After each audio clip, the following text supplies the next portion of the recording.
And one of the things that I believe is that the reason this is happening is that as time goes on, technology and the underlying components that support it get commoditized. So something like the cost to your IT department 10 years ago to buy a server and all the other things, I mean, it could have been hundreds of thousands of dollars, whereas now it's not even really a big deal. In fact, you can get a hosting account from any number of places for $20. It may just do the job. And frankly, the ideas and services and a lot of the creativity and the things that we're talking about today, those aren't even possible. They're not viable from a business point of view until those things get a little bit commoditized. And so, in a way, I think we're at the beginning of the golden age of interactive media. And I think that when we look back, when I guess we have a house on the beach, right, in 20 years ago, when we look back at it, I think this is going to be a really exciting time historically for people studying how this stuff happens, because as little as 10 years ago, there really wasn't much of the internet to speak of, and there's a lot that we can do right now. So for as marketers, I think that the questions that you start to ask have more to do with what effect do I want to have with the consumer? What sort of business goal I'm trying to set out? It's not so much as a marketer, if you find yourself asking your technology people, what kind of server is that? It's almost like talking to your outdoor person. You got billboards out there. What kind of steel poles you got? Is that aluminum? Is that it's completely irrelevant. You're looking at how do I deliver this message? And in a way, most of these tools have been developed already. So what's different? By taking your communication online, you can hear about explicit preferences. What I mean by explicit is that with search and some other things, consumers are telling you, here's exactly what I want. And by way of an example, if you're Target and you're selling lots of purple clogs, your impulse is to stock more purple clogs. Whereas if you're set up in a more search-oriented environment, what you find is people are searching for orange clogs, but you don't have it. So they're going to buy what you have on the shelves. And so you're getting this explicit, exactly what people are looking for interaction with consumers. And the more that you can engage in there, either through Google or your own search or the other ways that people are engaging, I think you find that what people are looking for a little more clearly. Obviously, interactive, you get consumers spend time with the brand in more meaningful ways.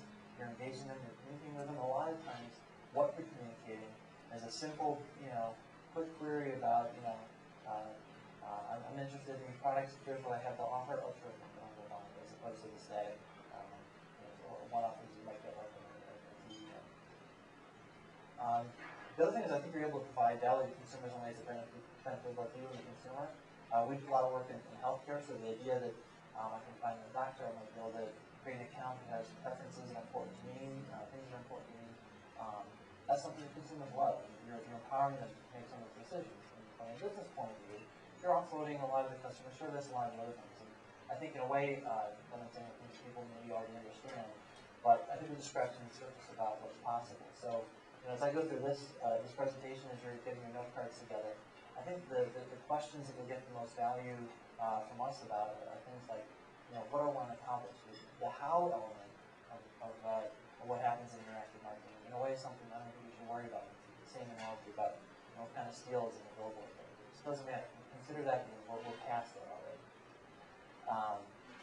Another one is this has to do with the long tail concept, which is that you have the ability to create a cost-effectively target narrow segments now. So the idea that you might have, one of the things that we find a lot of our clients is that through organic search, we're sort of surprised and delighted to find what consumers are finding for. So we realize, they found this point on the long tail. Let's accentuate that. Let's build other things around that because we're already winning this organic war. How can we extend that? I think even and I don't think this is true of everyone in this room, but segments and products that have a very narrow market, you can get to maybe only online, as opposed to, why would you put a Super Bowl ad for something only the market is 10 million people? And I think that the tracking element really is the most important part of it. I think we've heard from Jen say this is your accountability. I think that should be one of those I really like that. And with interactive, you really can track every last bit of it. And to Rachel's point, don't get lured into thinking that the thing that's the most trackable, which is search click-throughs, that's the only thing. But it's all integrated. It's all part of this sort of this ecosystem of how you're communicating with people and how they're reaching you.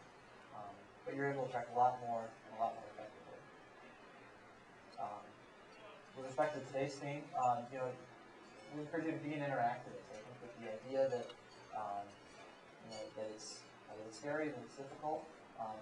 It's not so much anymore. And I think we've got a few from my team here in the department. I know Dan. But there's no reason why marketing marketers and the outsourced technology people on IT can't get along. I think there's been a long-standing kind of turf war about that. I don't think it's as important anymore. That's actually pretty easy to navigate with the right conversations and the right tools. And I think as long as everyone is focused on those end business objectives, we can get to a place that everyone's kind of going in the same direction. I think we can get into conversations about what technology is it, or whose database, or what firewall. You've already gone 8 steps too far. Back up and figure out what the goals are, and let all the people sort of figure out their part of the equation. And so to underscore that, the questions that we'd love to be asked are the things that, in a way, seem too hard to measure. Well, I would love it if I could just figure out what are my consumers doing, late night while we're watching whatever, rerun on TNT. I'd love to reach them there. Terrific. Pose those challenges to us. Let's figure out technology ways to get involved, to interact with them. You'd be surprised at the solutions that come up, that people come up with.